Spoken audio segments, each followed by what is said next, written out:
Bonjour à tous, bienvenue au deuxième webinaire sur le thème étudiants, recruteurs, écoles, quelle carrière pour les jeunes de demain, organisé par Welcome to the Travel, Vertical Emploi, formation du média tourmag.com. L'objectif de ce webinaire sera de donner la parole à la jeune génération du tourisme sur leur parcours, leurs attentes, leur vision de l'industrie du tourisme et du marché de l'emploi et de l'entreprise idéale.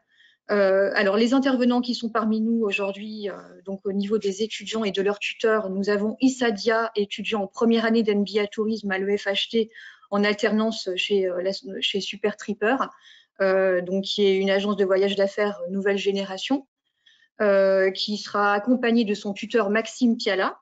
Nous avons également au niveau de l'ESCAET deux étudiantes, donc Oriane Mathès et Aurore Legrand, tous deux en deuxième année d'MBA Tourisme en alternance donc chez Together, qui est une plateforme B2B de mise en relation entre réceptifs et agences de voyage. Nous avons également parmi nous la présence d'Andrea Zana, qui est étudiante de l'équipe gagnante NEC 21 en deuxième année de master à l'Institut de recherche et d'études supérieures du tourisme et qui est en alternance actuellement chez Air France, qui sera accompagnée donc de Fred Lisée, cofondateur de l'association des freelances du tourisme Away We Go Collective et donc du Challenge NEC, dont il aura l'occasion de nous parler. Nous avons également une entreprise Loribac, qui est à la tête des opérations chez Worldia, qui est donc une agence spécialiste du voyage sur mesure, qui nous parlera de la manière dont son entreprise s'est adaptée à la nouvelle génération de travailleurs. Donc, chaque participant aura environ 5 minutes de temps de parole, puis ensuite nous répondrons aux questions du public s'il y en a. Donc, je vais donc laisser la parole à Caroline Lelièvre, qui est journaliste emploi formation, qui travaille à mes côtés. Donc, Caro, à toi de jouer. Merci Valérie. Bonjour à tous. Donc, comme Valérie le disait à l'instant, je suis journaliste à la rédaction de Tourmag. Je vous propose de donner directement la parole aux étudiants, puisque c'est leur point de vue qui nous intéresse aujourd'hui. Donc, avec nous, Valérie vient de le dire, nous avons Issa Dia, donc étudiant à MBA Tourisme à l'EFHT, en alternance chez Super Tripper, Oriane Mathès et Aurore Legrand de l'ESCAET, en alternance chez Together, et Andrea Zana en deuxième année de master à l'Institut de recherche et d'études supérieures du tourisme, également en alternance chez Air France et faisant partie de l'équipe gagnante du NEC 2021. Je vais vous interroger sur votre parcours et puis j'aimerais aussi connaître vos ambitions dans l'industrie du tourisme. Andrea Zana, est-ce que vous voulez vous exprimer en premier? Oui. D'abord, bonjour à toutes et à tous. Merci beaucoup pour cette invitation. C'est vrai que c'est important de donner une voix aux étudiants dans le secteur. Donc, je suis honorée de pouvoir être là en représentant les étudiants en tourisme. Donc, en bref, mon parcours, je suis italienne, vous l'avez vu de mon accent, et j'ai commencé mon parcours de formation en tourisme en Italie, à Asti, donc dans le nord, en faisant ma deuxième année à Chambéry. Et la troisième année, je suis partie en échange pour un stage de fin d'études à Montréal. Je travaillais pour un tour opérateur de luxe. Ensuite, après un an à Montréal, j'ai passé 6 mois en Afrique du Sud pour travailler également dans le tourisme de luxe. Et j'ai commencé donc en septembre 2019 ma formation à l'IRES en tourisme international avec l'alternance chez Air France. Donc, ça fait 1 an et demi que je suis en formation et en parallèle chez Air France comme chargée de projet. Donc, en ce qui concerne un peu mes ambitions dans le secteur, c'est vrai que de plus en plus, je trouve très important pour les entreprises de tourisme de se focaliser sur le tourisme responsable, sur tout ce qui est la dimension sociétale et environnementale. Qui pour moi sont des valeurs fondamentaux et d'autant plus le tourisme comme vecteur de paix, de développement, d'échanges culturels qui sont un peu les valeurs de base du projet qu'on a apporté avec mon équipe au NEC 2021. On expliquera mieux plus tard. Mais voilà, donc c'est un peu mes ambitions dans le secteur. Très bien, merci Andrea. Et on continue les présentations avec Issa Dia, s'il vous plaît. Oui, bonjour. Donc déjà, merci pour l'invitation, donc Caroline et Valérie. C'est très sympa de votre part et c'est vrai que c'est important d'écouter les étudiants, leur avis aussi par rapport à leur parcours et Et ce qu'ils font en entreprise aussi, c'est très important parce qu'il y en a de moins en moins qui nous écoutent, mais notre parole est importante quand même.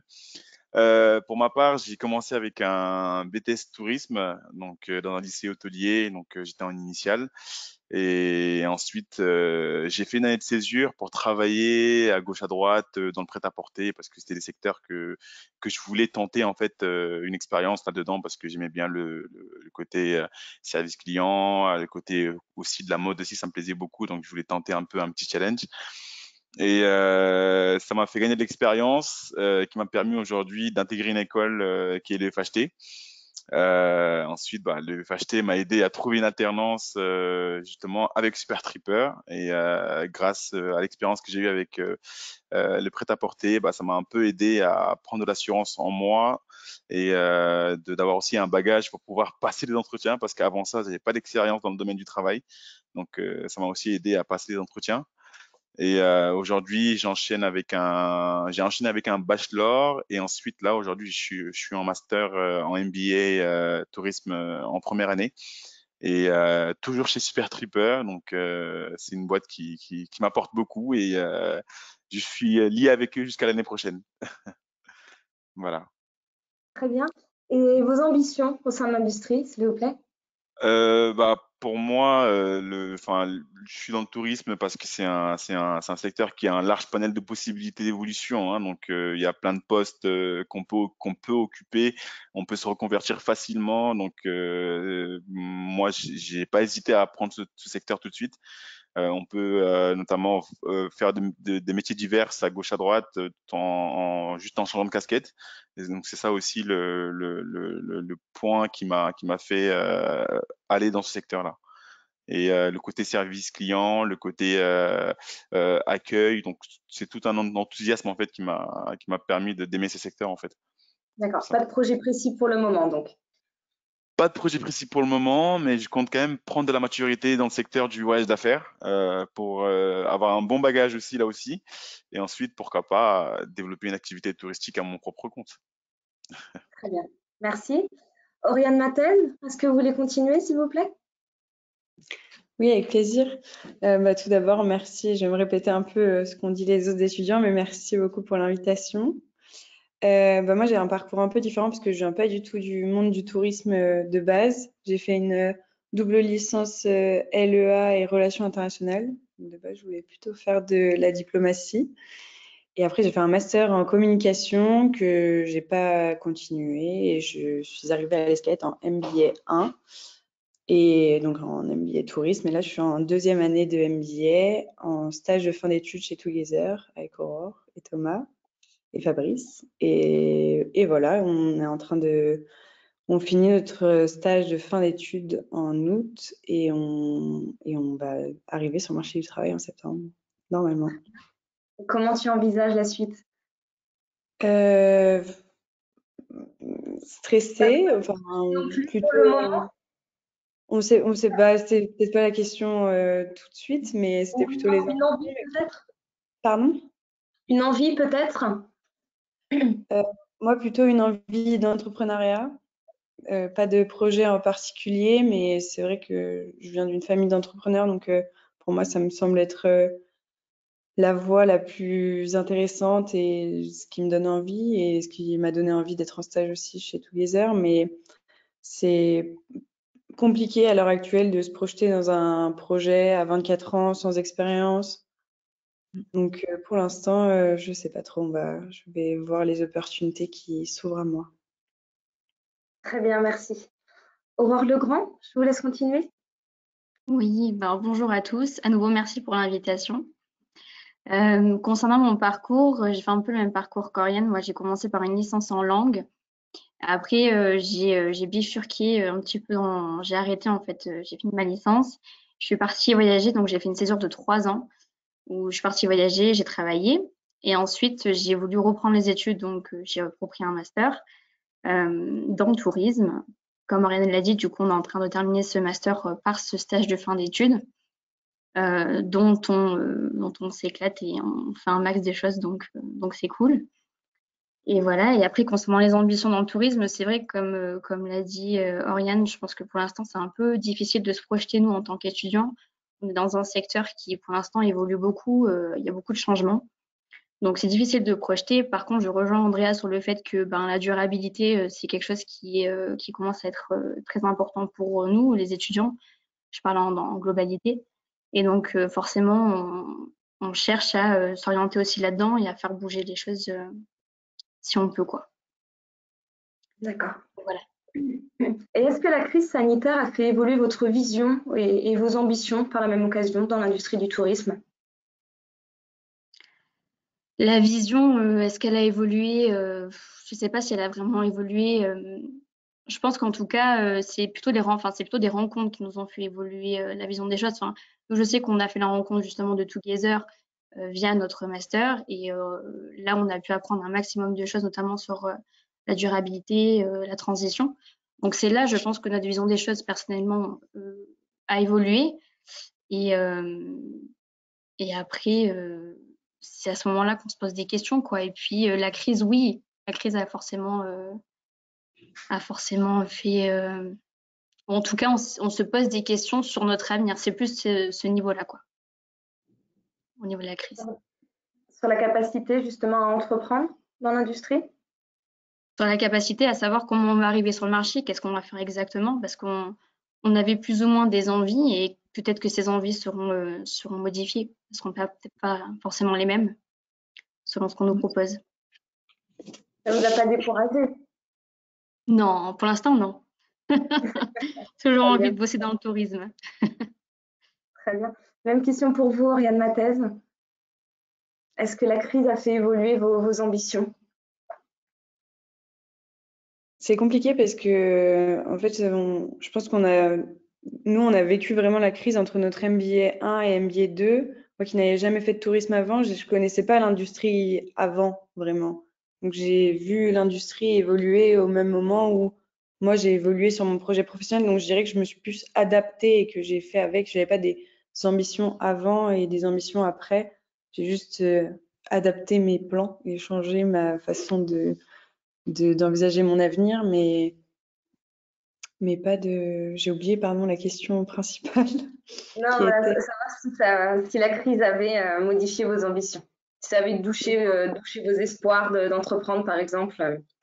Non, je dirais juste que ça les a modifiés et que on s'adapte dans tous les cas, on n'a pas le choix et que un projet, il faut le changer et si ça colle plus avec la vision qu'on a des choses à l'heure actuelle ou que la crise a modifié certaines choses, il faut juste s'adapter parce que Ouais. on n'a pas le choix, quoi. Très bien. Et vous, Sadia? Est-ce que vous avez... Moi, pour ma part, c'était, je me suis demandé plusieurs fois en fait si j'avais choisi le bon secteur pendant les années de confinement. Et c'est vrai on était tous dans le état d'esprit un peu de tâtonner. Est-ce que j'ai pas fait une erreur d'avoir choisi le tourisme? En fait, toutes les crises qu'on traverse, le tourisme est l'un des premiers qui est touché forcément. Donc, on a une crainte un peu de ce qui va arriver plus tard, en fait. Et il y a aussi le travail des intervenants, aussi l'actualité qui disait pas que le tourisme allait pas repartir, en fait. Du coup, on gardait un peu espoir. Et on voit aussi qu'avec les avancées technologiques, que le tourisme, en fait, quoi qu'il arrive, il y en aura toujours. Le voyage d'affaires, par exemple, il disait que ça allait pas repartir, mais aujourd'hui, ça repart de bon pied et c'est motivant au contraire. Et il y a aussi le travail des intervenants en cours à l'FHT aussi, qui nous ont dit que ça va pas, mais le tourisme, ça restera toujours quoi qu'il arrive, même s'il y a un iceberg qui tombe dessus, on va quand même se relever quoi qu'il arrive.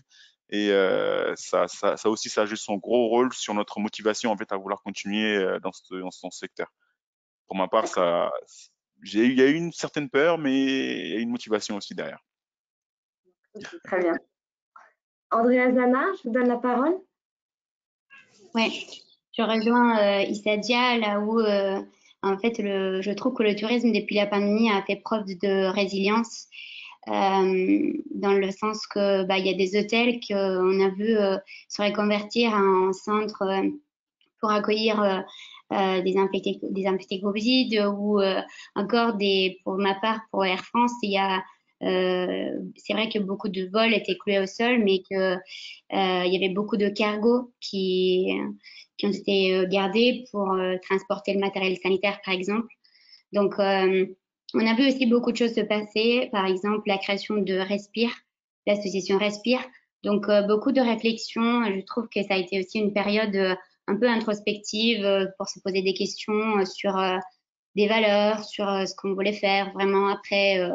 Et pour ma part, par exemple, ça n'a pas affecté mes ambitions entrepreneuriales, on va dire. Donc, d'autant plus, j'ai envie d'apporter quelque chose de nouveau ou ma vision tout simplement dans une entreprise de tourisme. Et c'est vrai que beaucoup de camarades dans mon master cherchaient un stage et ils sont sentis dire il faut vous reconvertir, le tourisme c'est mort. Et ça fait du mal parce que à partir de, sentir, écouter ça de gens qui travaillent dans le tourisme, c'est triste. Donc non, moi j'y crois et je pense que on est tous là pour dire le contraire, que le tourisme c'est de l'humain, c'est des connexions et que ça va sûrement reprendre. Très bien. Et si on s'intéresse plus à l'entreprise en elle-même, qu'est-ce que vous attendez de vos futurs employeurs? Et est-ce qu'il existe par la même occasion une entreprise idéale?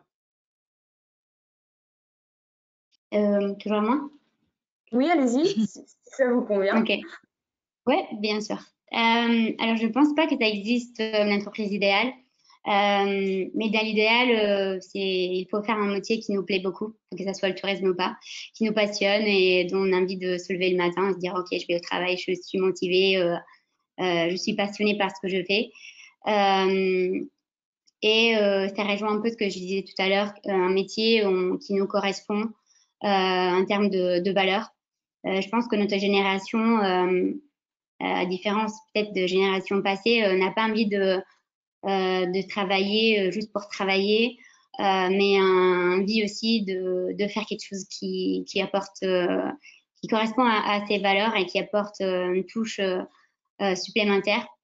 Donc, je pense que ça, c'est important aussi dans le choix de l'entreprise. Et après, bien sûr, ce qu'on attend, c'est de la flexibilité. On a tous vu ce que ça veut dire télétravailler, alors que beaucoup d'entreprises, par exemple, moi je l'ai vu à France, personne n'aurait jamais imaginé que d'être en télétravail 100%. Et ça a marché, ça marche, donc ça c'est preuve de flexibilité. Et aussi d'une façon différente de travailler, des nouveaux outils, la technologie, comme on disait tout à l'heure. Donc, ouais, je pense que c'est ça. Et aussi donner une chance, parce que souvent, on entend dire, vous n'avez pas assez d'expérience. Oui, mais je viens de commencer, donc j'ai besoin de gagner cette expérience. Et donc, donner une chance, et être créatif et être à l'écoute. Donc, je dirais ça. Très bien, merci. Oriane Mathès, est-ce que vous avez des exigences auprès de votre employeur, pardon, de votre futur employeur? C'est difficile de dire des exigences parce que forcément, on va s'adapter à ce que l'entreprise nous propose. Mais oui, moi, je souhaite évoluer dans une entreprise qui a des valeurs déjà environnementales, mais aussi au niveau management et bien-être de l'employé qui se soucie vraiment de son collaborateur.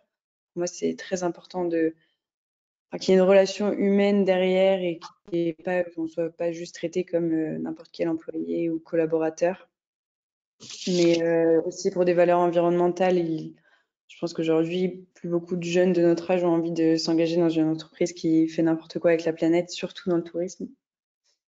Et pour l'entreprise idéale, je pense pas qu'elle existe, mais une entreprise qui donne de la flexibilité à ses collaborateurs et qu'elle soit pas rigide et qu'elle s'adapte à chaque collaborateur, chaque besoin de ses collaborateurs. Et tout simplement, ouais, qu'il y ait une flexibilité, qu'on soit à l'écoute et dans le partage et dans l'échange. Très bien, merci. Aurore Legrand, vous voulez compléter? Oui, je crois que je pourrais pas dire mieux qu'Oriane. Non, c'est exactement ça. Enfin, l'entreprise de base, c'est vrai qu'on s'attend, mais comme dans toute entreprise, est-ce qu'on nous accorde de la confiance, est-ce qu'on soit autonome, voilà, est-ce qu'on nous donne des responsabilités aussi, parce qu'on a envie de ça. Surtout après, je pense avoir fait des études, on a envie de prouver aussi qu'on a plein d'idées. Et voilà, nous, pour ça, je sais que le stage, ça se passe super bien parce qu'on a tous tout ça et que l'entente aussi entre collègues est hyper importante, l'ambiance, et aussi forcément, comme a dit Ariane, est primordial aussi le fait qu'une entreprise, enfin primordial en tout cas, le fait qu'une entreprise s'engage et l'intention de s'engager en fait dans la durabilité, et surtout dans le secteur dont on est, le tourisme, et encore plus dans ce qu'on vient de traverser. C'est très important que l'entreprise ait des valeurs là-dessus, ou ait l'intention, parce que des fois, en fait, on ne sait juste pas comment s'y prendre, et on ne sait pas non plus comment faire. Et donc, en ayant juste l'intention et de se renseigner, en tout cas d'embaucher des personnes comme nous, voilà, qui sortent d'un master et qui avons l'envie de travailler là-dedans, eh bien, c'est du gagnant-gagnant. Donc ouais, je résumerais comme ça l'entreprise. Voilà, notre vision. Issadia, il me semble que vous étiez sensible aussi à l'esprit start-up de votre entreprise. Ah, effectivement, oui. Enfin, j'ai la chance j'espère tripper du coup depuis que j'ai intégré mon bachelor. Et en fait, ce que je me rends compte en fait depuis le confinement, c'est qu'en fait l'employeur en fait il doit avoir une proximité avec son employé, surtout quand il s'agit de l'apprentissage, parce que même si bon, moi j'ai 25 ans, hein, mais j'ai quand même besoin d'un accompagnement parce que dans le secteur, je suis pas encore assez mûr pour pouvoir même prendre des décisions tout seul parfois, ou même pour être plus apprendre à être plus rigoureux, ou d'autres qualités qu'on peut avoir en entreprise. Et je trouve que le fait d'accompagner l'étudiant en fait constamment pendant l'année, mais en période de crise, c'est une chose qui est importante, ne serait-ce que pour lui-même, pour se sentir à l'aise et dans la société, et aussi pour gagner de la confiance. Parce que quand on sait que telle personne nous fait confiance, ou telle personne nous donne un pouvoir, ne serait-ce qu'un moindre pouvoir, forcément on prend des ailes et on a envie d'évoluer encore plus. Et je me rappelle encore, ça fait un an, hein, mais pendant le confinement, début mars, hein, on faisait il y avait quand même le chômage partiel, mais on faisait quand même des réunions juste pour savoir est-ce que tout allait bien à la maison, comment on se sentait, et ça, c'était au moins une fois par semaine. Et donc, c'est des choses en fait qui font que l'étudiant ou la personne se sent à l'aise dans la société, enfin dans la boîte, et ce qui fait qu'aujourd'hui, ça peut être que du plus en fait que l'employeur soit beaucoup plus proche de son employé. Et un boss qui est cool, c'est forcément un boss qui sait aussi accompagner son employé avec son empathie, et enfin avoir de l'empathie aussi surtout, et être très proche. Franchement, il n'y a pas mieux. Très bien, merci. Justement, avec nous aujourd'hui, nous avons deux tuteurs. Donc, bonjour Maxime Pialin. Je rappelle que vous êtes donc cofondateur de Super Tripper, agence de voyage d'affaires, tuteur d'Issadia. Et également Thomas Loubert, cofondateur de Together, plateforme B2B de mise en relation entre réceptifs et agences de voyage. Donc, on a entendu les étudiants parler de quête de sens. On entend souvent dire aussi qu'ils sont à la recherche d'un salaire décent, d'un équilibre entre vie professionnelle et vie personnelle. Vous, qui les côtoyez au quotidien, qu'observez-vous de leurs attentes? Je ne sais pas qui veut prendre la parole en premier. Je vais bien commencer. Vous m'entendez tous? Oui, parfaitement. Parfait. Ce qu'on remarque d'abord, c'est vrai que moi je rejoins un peu tout ce qui s'est dit de la part des étudiants. C'est d'abord suite à cette crise, on a remarqué énormément d'anxiété de la part des étudiants dans le tourisme. Donc c'était vraiment en fait notre rôle de les rassurer. C'est vrai qu'il y avait un contexte autour médiatique qui était très anxiogène malheureusement pour notre profession. Donc beaucoup se poser la question si voilà le tourisme allait continuer. Ce à quoi nous on a tout simplement été présent et répondu que oui, le tourisme va continuer, que ce soit le tourisme d'affaires ou de loisirs, va continuer quoi qu'il arrive. Après, bien sûr, il va évoluer. Je pense qu'il va y avoir aujourd'hui une composante digitale qui va être d'autant plus présente avec l'évolution du marché. D'une part parce que cette crise a accéléré très fortement la digitalisation des entreprises, et d'autre part parce que c'est vrai que les étudiants le disaient tout à l'heure, mais aujourd'hui l'engagement d'une entreprise sur l'aspect environnemental est beaucoup plus regardé et en tout cas recherché également chez les collaborateurs. Mais après, sinon, de manière générale, sans parler de la crise, nous, ce qu'on remarque, c'est vraiment qu'aujourd'hui, les collaborateurs accordent plus d'importance au projet et surtout au cadre de travail qu'au salaire. C'est-à-dire qu'ils vont rechercher plutôt une équipe, une ambiance, une équipe qui a des valeurs. Donc c'est vrai que la composante valeur d'une entreprise, c'est quelque chose qui est très regardé aujourd'hui chez les jeunes collaborateurs. Et ce qu'on remarque, c'est que les jeunes choisissent avant tout une entreprise pour ses valeurs. Après, voilà, les collaborateurs vont aussi rechercher un management qui est bienveillant, plutôt horizontal, et avec dans une entreprise qui va être flexible et avec, comme le disait Issa, beaucoup de proximité de la part des managers. Merci. Thomas Loubert, je vous laisse compléter. Oui, moi je rejoins pas mal ce que dit Maxime. Je ne vais pas répéter en moins bien ce qu'a dit Maxime, mais je rejoins la même chose. Ce que je vois aussi, c'est que il y a quand même cette volonté de la part des stagiaires aussi, enfin des stagiaires que nous on a en ce moment et les autres qu'on a eu même avant la crise.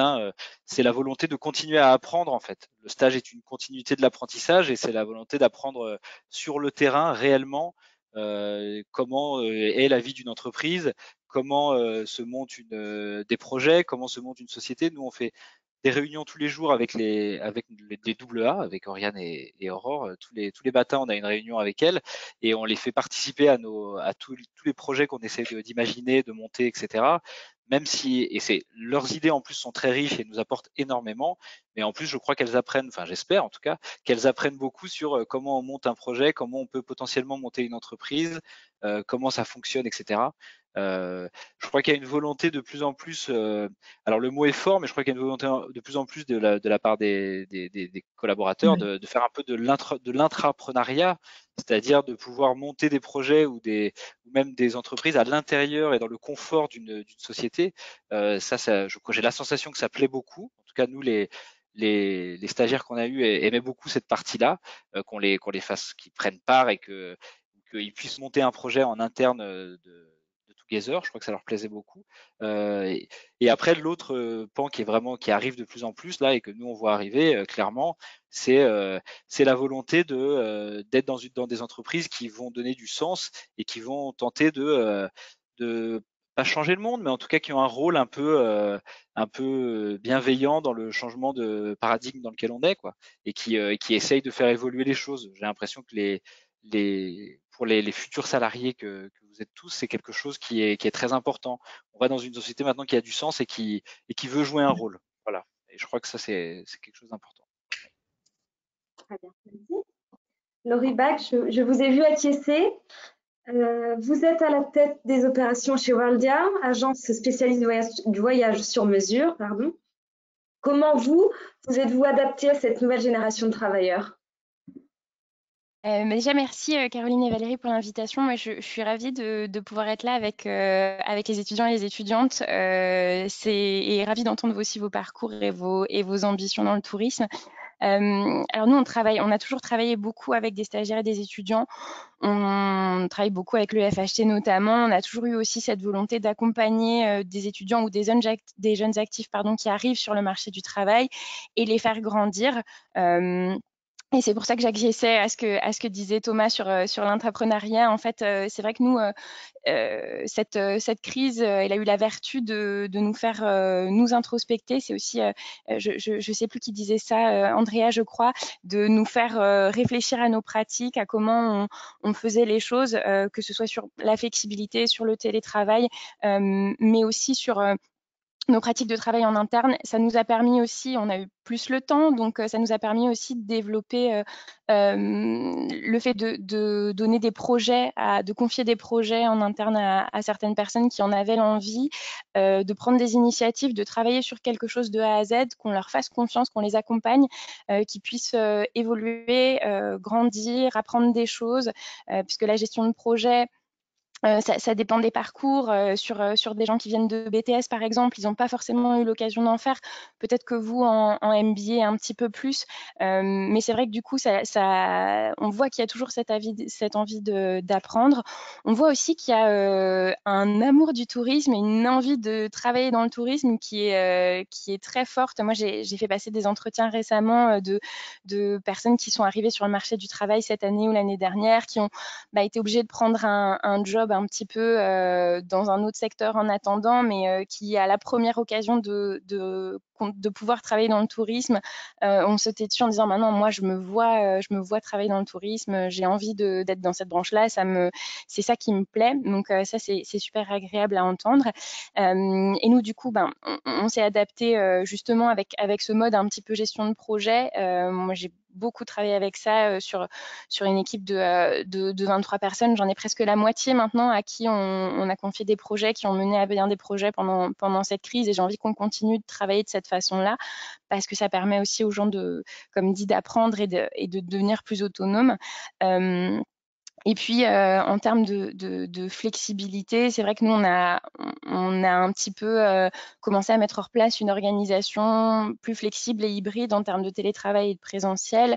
On a commencé à travailler sur une charte de télétravail qui permet à nos collaborateurs déjà de concilier leur vie perso et leur vie professionnelle. On a remarqué que c'était aussi quelque chose qui était important. Il y a des gens qui ont envie, pas forcément envie de continuer à habiter à Paris. Il y a des gens qui ont envie d'aller à Lyon, à Bordeaux. Et leur donner cette possibilité-là de continuer à travailler chez nous, mais de pouvoir aller s'installer ailleurs, de faire une partie de leur semaine en télétravail, de venir une fois par semaine pour qu'on conserve quand même cette cohésion d'équipe, le fait de se voir, de travailler ensemble, ça reste important. Et on essaye de trouver un petit peu une organisation entre les deux. Donc, on teste, on va voir ce qui marche parce que c'est aussi quelque chose qui est relativement nouveau, pas seulement dans le tourisme, mais de façon générale, d'avoir des organisations un petit peu où on travaille en présentiel et en télétravail. Donc voilà, on teste un peu et on va voir comment ça se passe. Cette flexibilité, c'est un héritage justement de la crise Covid ou c'était quelque chose qui avait été amorcé en amont? Alors, on a toujours eu une forme de flexibilité, que ce soit sur les horaires, sur la façon de travailler, etc. On a toujours eu la volonté d'être arrangeant parce que encore une fois on a envie que les gens se sentent bien, on a envie que les gens soient à l'aise et qu'on puisse aussi arranger les personnes individuellement. Donc on a toujours eu cette flexibilité. Après, sur la partie vraiment télétravail et possibilité d'aller habiter ailleurs, c'est vraiment un héritage de la crise. D'accord, très bien. Je vous remercie, Laurie Bach. La crise a également accéléré le développement du travail en freelance. Avec nous, donc, nous avons Fred Lisée. Donc, vous êtes freelance et vous avez également cofondé le collectif de travailleurs en freelance spécialisé dans la production, la vente et le marketing dans le tourisme, Away We Go Collective. Qu'est-ce qui a motivé la création de ce collectif, s'il vous plaît? Oui, merci, bonjour à tous. Alors effectivement, déjà en termes de compétences, c'est beaucoup plus large que ça, mais je vais raconter un petit peu l'histoire. J'avais justement une discussion tout à l'heure avec une membre du collectif et le champ plus large de compétences n'est pas assez mis en avant, même sur le nouveau site. Donc, on va y retravailler. Et c'est beaucoup plus large que ça, parce qu'effectivement, les compétences qu'on voit actuellement sont un peu plus traditionnelles dans le tourisme. Et en fait, ça va jusqu'au digital, ça va au RSE, ça va au développement durable. Il y a plein d'autres choses qui sont regroupées effectivement au sein de ce collectif. Alors, à l'origine, c'est une rencontre. On est 3 cofondateurs. Moi, rapidement, effectivement, je travaille pas mal avec les étudiants depuis 1 an pour différents projets.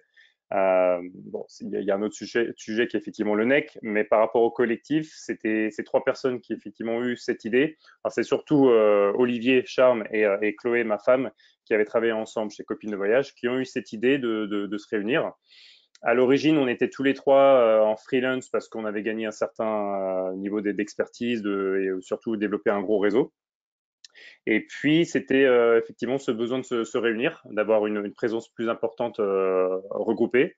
Aussi, alors ça, c'est une autre raison, c'est plus Olivier, l'un des cofondateurs, qui l'avait expérimenté. Il avait eu un moment au début où il avait fait le choix d'être freelance. d'être consultant, donc plutôt dans la prod, je crois à l'époque. Il avait eu tellement de clients il avait le besoin de déléguer. Donc c'était il y a déjà 3-4 ans, il me semble, à un moment où il a fait ce choix-là, et il avait beaucoup de clients, il avait une charge de travail très importante, et il avait personne à qui déléguer. Donc ça a été aussi, ça a fait du chemin aussi dans son esprit. Et puis donc ils ont travaillé ensemble par la suite. De mon côté, enfin depuis que j'ai fait ce choix d'être freelance, et ma femme l'était également, elle plutôt en prod et moi plutôt en sourcing ou business development. On avait eu aussi cette envie d'associer nos compétences. On a toujours eu une certaine complémentarité. Donc tout ça, ça a effectivement fait un petit peu de chemin. Et puis au moment où ils en ont discuté, ils se sont dit, bah, regroupons-nous. Ils m'en ont parlé, donc j'ai rejoint le projet et on a monté ce collectif. En 3 mois, on a déjà atteint une équipe de 25. Donc on est une équipe de 25 consultants freelance. Effectivement, on a été approché, finalement, on a eu beaucoup de demandes. Ça a évolué très rapidement, ce qui prouve que c'est tendance. Bien évidemment aussi, c'est aussi, il y a un impact lié à la crise, hein, puisqu'on s'attendait. En fait, on a souhaité aussi le développer assez rapidement. Quand on en a discuté entre nous, on s'est dit bon bah allons-y dès maintenant, communiquons autour de nous, dans nos réseaux respectifs. On verra le site web, on verra tout ça un petit peu plus tard. Et finalement, ça a pris très vite. Et aussi, on voulait le faire avant. On a la chance en France d'avoir des aides, donc on n'a pas eu une vague de licenciements, etc. dans les tour opérateurs, mais on pressentait un peu cette vague de freelance, ces envies. Peut-être des personnes qui avaient déjà ces envies-là au préalable, avant la crise. Et à cause de la crise et de licenciements potentiels, on a eu énormément finalement de candidatures. On a eu plusieurs centaines de candidatures sur notre site. Donc on a eu 3 mois de sélection. On a composé notre équipe de 25 personnes avec vraiment des compétences très larges. Et aujourd'hui, on est arrivé à un stade où on a du coup refermé un petit peu le recrutement, au moins jusqu'à septembre. On va passer après, on l'a communiqué sur les réseaux dernièrement, mais après on va passer en mode cooptation, c'est-à-dire que on va pas recevoir un gros volume de candidatures, ça va être plus les uns les autres. S'ils ont un bon profil à recommander au sein du collectif, on étudiera ces nouveaux profils. D'accord. Vous disiez tout de suite que devenir freelance était devenu tendance. Qu'est-ce qui d'ailleurs vous a séduit dans ce mode de fonctionnement? Personnellement, effectivement, j'avais fait le choix à fin 2019. J'avais évolué, j'ai eu la chance d'évoluer pour des entreprises où je me sentais très bien. D'une part, des sociétés anglo-saxonnes. Alors, j'ai toujours eu une attirance pour les boîtes anglo-saxonnes, pour la culture d'entreprise, notamment australienne. J'ai travaillé pour 3 entreprises australiennes. Je sais que quand j'ai fini mes études en 2009, j'ai eu mon MBA en tourisme à l'Esquette, non, à Excelia, La Rochelle. À Excelia, on parle tellement d'Esquette. À Excelia, La Rochelle, j'avais eu cette attirance pour l'Australie, pas seulement la destination, mais pour la culture d'entreprise. Et finalement, j'ai pas été déçu. Il y a beaucoup de flexibilité, il y a énormément de confiance. Voilà, je me suis beaucoup retrouvé dans la culture d'entreprise australienne notamment, plus qu'en France. Après, quand j'ai vécu en Asie, mais quand je suis revenu en France, j'ai eu la chance de travailler pour une startup, parce qu'on parlait des startups tout à l'heure. Une startup qui est connue, hein, je sais pas si je vais pas forcément donner de nom, mais dans laquelle je me sentais très bien, qui a grandi très vite, mais dans laquelle on avait énormément de liberté, de flexibilité. On était effectivement organisé par tribe, squad, il y avait des équipes projets, et il y avait une culture d'entreprise qui s'est dessinée. Finalement, il y avait des valeurs, il y avait une culture d'entreprise qui était déjà présente, mais qui n'était pas finalement véritablement communiquée, même en interne. Donc là, j'y ai trouvé, j'ai passé vraiment 3 ans très chouettes. Et j'en viens justement à votre question, c'est que j'avais ce besoin, ça a été évoqué tout à l'heure, la province. Je suis nantais, j'en avais marre, j'ai vécu en Asie, mais j'en avais marre là à ce moment-là de passer 3 ans, de faire les allers-retours, etc. Donc c'était plus un choix, presque plus un choix familial finalement à ce moment-là. Moi, j'avais envie de cette flexibilité, de cette liberté, travailler de mon côté. J'ai travaillé pendant 7-8 ans en équipe, etc., enfin, dans des bureaux. Mais à ce moment-là, j'avais le besoin de me rapprocher de ma famille, de ne pas passer mes semaines à Paris. Donc, je pense que ça a été l'élément déclencheur. J'avais fait le tour de mon poste à ce moment-là. Et puis, j'ai eu surtout aussi l'occasion de travailler pour la boîte australienne qui m'avait fait rêver quand je faisais mes études. Ça a duré 1 an, et puis suite à la perte de ce contrat qui était peut-être un peu difficile justement à encaisser, c'est fin 2009 où j'ai pris la décision de me mettre à mon compte, d'être freelance. D'accord. Donc freelance, c'est vraiment synonyme de liberté. Pour moi, oui. Ouais, pour moi, oui. C'est effectivement parce que j'avais conscience, par exemple, en 2016, quand je suis revenu d'Asie, j'avais conscience que si je voulais un poste intéressant dans une boîte qui se développe comme je le souhaitais, avec une dimension internationale, c'était Paris. Donc, j'ai fait ce choix-là. C'était assez contraignant personnellement. Donc, c'était plutôt un retour effectivement en province, à la maison, et aussi pour rejoindre à nouveau une société internationale. Très bien. Vous êtes également le créateur du NEC. Est-ce que vous pouvez nous en dire un peu plus, s'il vous plaît? Oui, le New Export Challenge, il est venu d'une idée suite à la crise à l'été dernier, où j'ai eu envie j'avais commencé à approcher les écoles de tourisme, les principales, pour leur proposer effectivement mes services pour animer des conférences, des masterclass et des séminaires. Donc j'ai créé plusieurs séminaires. J'ai passé plusieurs mois à créer ces séminaires-là et j'ai eu l'idée de lancer un challenge pour toutes les écoles de tourisme, pour tous les étudiants, qui leur permettrait effectivement de réfléchir au renouveau, au redémarrage international du tourisme dans une dimension plus responsable et plus durable, sur le créneau de ma passion qui est l'aventure, le voyage d'aventure.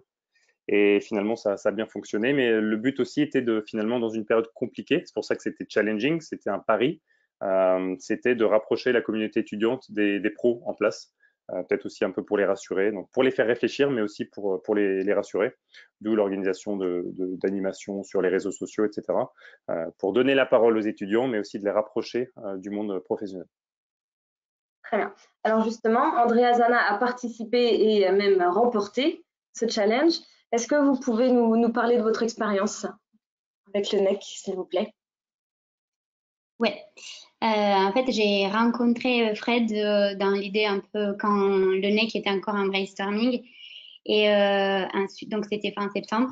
Et ensuite, avec un collègue du master et ami, Joaquin, on a décidé un peu à la dernière minute de participer au challenge parce que justement, il avait cette idée d'apporter quelque chose à sa société natale en Colombie, dans une région peu connue du nord du pays, le Montes de Maria. Et il m'en avait parlé comme ça dans un resto pendant que voilà, on passait un beau moment. Et quand après j'ai réfléchi après les partiels au NEC et je me suis dit ok, bah c'est l'occasion d'y participer. Et c'était justement le but, c'était réfléchir au tourisme de demain et on avait envie un peu de donner notre vision. Donc on y a participé et au final on est arrivé en finale et on a gagné le prix du jury. Qui a été annoncé donc dans un live Instagram et c'était une grande joie pour nous aussi parce que ça nous a permis de nous motiver à continuer dans le projet, de savoir qu'il y avait de grands potentiels. Et notamment dans le jury, il y a des représentants plutôt importants en France dans le tourisme responsable et pas qu'en France. Donc, ça nous a permis encore plus de dire, OK, on continue sur cette vague. Et c'est vrai qu'au fur et à mesure, le projet, il se développe de plus en plus. Et on essaye, à côté donc, des études, de mémoire, de le faire devenir réalité. Et ça s'appelle donc Escucha Colombia. Et l'idée, c'est de créer des itinéraires, des circuits responsables dans cette région au nord de la Colombie, à travers le tourisme communautaire, donc co-construire l'offre à travers la communauté et agir aussi dans tout ce qui est développement des capacités sur place, formation, dans le tourisme à reconversion, notamment dans une région qui a été touchée par les conflits armés pour longtemps. Donc, c'est pour ça qu'on dit tourisme vecteur de paix, vecteur de développement, parce que c'est vraiment les valeurs du projet. Vous allez vous concentrer dessus justement après vos études? Oui, l'idée c'est de continuer à travailler en parallèle avec un travail après le master, jusqu'au moment où on pourra se consacrer entièrement au projet. Et pour l'instant, je vous disais, ça évolue petit à petit. La semaine dernière, on a participé à un concours national d'entrepreneuriat pour les apprentis Alternop et on est passé parmi les 12 finalistes, donc grande finale en octobre. Et ça, encore une fois, ça prouve que il y a de quoi faire et que voilà, on a envie de s'investir et que ça correspond tout à fait à notre vision du tourisme de demain. Très bien, je vous remercie. Et Fred Lisée, vous avez réussi à fédérer combien de personnes autour de ce challenge? Au niveau des étudiants? Oui, s'il vous plaît. Au niveau des étudiants, entre les participants actifs, en fait, j'avais participants actifs donc qui se réunissaient au sein d'équipes. En parallèle, il y avait des ateliers aussi ou des challenges dans les écoles que j'ai pu animer pendant 3 mois. Plus ceux qui ont suivi les lives Instagram, je sais pas, entre 600 et 800. 800, oui, quand même. Donc, ça va être un vrai succès. Oui, je l'ai vu sur Instagram avec un bond de plus 1000 sur la communauté pendant 6 mois, mais c'était pas forcément que des étudiants, mais globalement, en tout cas, entre ceux qui ont donné une version finale en mars à la deadline qui était le 1er mars, et surtout tous les challenges, il y avait des mini hackathons, des mini NEC que j'ai animés dans des écoles à 3 ou 4 reprises, soit des workshops, soit des business games. Et là, c'était à chaque fois des événements comme, je ne sais pas si vous connaissez, le 30 janvier, un événement qui s'appelait le Get Up for Tourism, qui reprend 3-4 écoles principales du tourisme. Et là, c'était un événement normalement présentiel, mais là, c'était bien sûr en distanciel, avec plus de 300 étudiants connectés sur toute une journée. D'accord. Très bien. Donc, on l'a vu, nos étudiants aujourd'hui ont soif d'entreprendre, ne sont pas en quête d'un CDI. Les recruteurs qui sont avec nous aujourd'hui, est-ce que vous avez envie de faire appel à des freelances? On sait aussi que le recrutement est un processus long, parfois laborieux, qui coûte cher. Est-ce que déjà vous faites appel à des freelances ou est-ce que c'est dans vos projets? Laurie Bach, devoir le dire? Oh, pardon, allez-y, je vous en prie. Oui. Non, je laisse Laurie parler. Vas-y, Laurie. Pardon. Non, mais pas de souci. Je vais être rapide. Alors nous, c'est vrai que on n'a pas eu l'habitude, en tout cas aux opérations, de faire appel à des freelances. On l'a pas mal fait sur de la production, sur du marketing, sur d'autres jobs. Sur les opérations, on l'a jamais trop fait parce que c'est vrai que jusqu'à présent, la volonté, c'était toujours d'avoir des gens qui s'inscrivaient avec nous pour la durée aussi, qu'on pouvait accompagner, etc. Après, on n'est pas du tout fermé à l'idée. Peut-être que c'est quelque chose qui va se développer dans les prochains temps. Très bien. Thomas Loubert? Oui, nous, on a travaillé plusieurs fois avec des freelances. On a même des anciens salariés qui sont devenus freelance et avec qui on travaille et qui ont d'ailleurs rejoint le collectif de Fred. Donc oui, on le fait régulièrement. Ça dépend en fait vraiment pour quel poste. Il y a des postes pour lesquels c'est très pertinent, effectivement, ponctuellement, et d'autres postes où c'est presque impossible parce qu'on a besoin de gens qui sont totalement intégrés à la boîte et qui sont prêts à qui travaillent tout le temps sur plein de projets différents. Donc sur des missions ponctuelles, oui, je pense que c'est pertinent. Je pense que c'est quelque chose d'avenir de toute façon. Il va y avoir de plus en plus ces besoins-là ponctuels à la marge, on va dire, avec une équipe, un noyau dur, et puis autour des gens qui gravitent et qui reviennent régulièrement. Ça remet en cause également la posture du manager, cette organisation avec des salariés fixes, des freelances? De toute façon, nous, on est vraiment nous, on croit plus du tout, en tout cas, personnellement, j'y crois plus du tout au management vertical, on va dire. Le management aujourd'hui est pour moi de plus en plus horizontal et il doit l'être de plus en plus. C'est-à-dire qu'il y a pas tant de managers, on va dire, il y a plutôt un leader qui va animer les troupes et après chacun doit être responsable et autonome. Nous, on fonctionne avec beaucoup d'autonomie avec les salariés qu'on a eus ou les stagiaires. Ils ont beaucoup d'autonomie. Les salariés qu'on a eus, on a même testé les vacances illimitées. On a testé des choses comme ça. Et ça marche vachement bien. Et je peux vous dire, même le truc, c'est qu'ils prennent pas toutes les vacances qu'ils pourraient prendre. Bizarrement, si la culture d'entreprise est bonne, en fait, les gens prennent leurs vacances. Mais Aurore, par exemple, qui a des vacances pendant son stage, n'arrive pas à prendre ses vacances. C'est un sujet de conversation compliqué. Elle n'arrive pas à poser ses jours de vacances. Donc, mais voilà, et je pense que le côté travailler avec des freelances apporte ça, c'est que c'est un management horizontal, donc les freelances apportent beaucoup d'idées et beaucoup de choses, et donc c'est plus, ça fonctionne l'entreprise pour moi fonctionne de plus en plus comme ça, je trouve. Voilà. Donc ça remet pas tellement en cause, ça permet de s'adapter, quoi. Voilà. Très bien, je vous remercie. Merci en tout cas à tous. En fait, le webinaire arrive à sa fin, donc on n'a pas de questions là pour le moment. Donc si on en a, on reviendra sûrement vers vous avec les questions en off. Franchement, j'ai été, enfin moi en tout cas, émerveillée par vos interventions, vos témoignages qui vont être très riches, je pense, pour la profession et la faire évoluer dans les prochains mois. Moi, je suis pleine d'espoir parce qu'en fait, je m'aperçois que depuis quelques semaines, la rubrique emploi, elle revit. Il y a plein d'annonces qui arrivent. Alors, c'est pas forcément pour des postes en freelance, mais je commence à en voir. Il faut garder espoir. Ensuite, quoi vous dire d'autre? J'espère que les entreprises, elles vont vous écouter et puis elles vont s'adapter et profiter donc actuellement de cette période inédite pour replacer l'humain au cœur de l'entreprise, redonner du sens au travail, définir un nouveau contrat social vers plus de confiance, de bienveillance et puis s'adapter à vos attentes parce que en fait vous êtes la jeunesse, en fait l'espoir de l'industrie.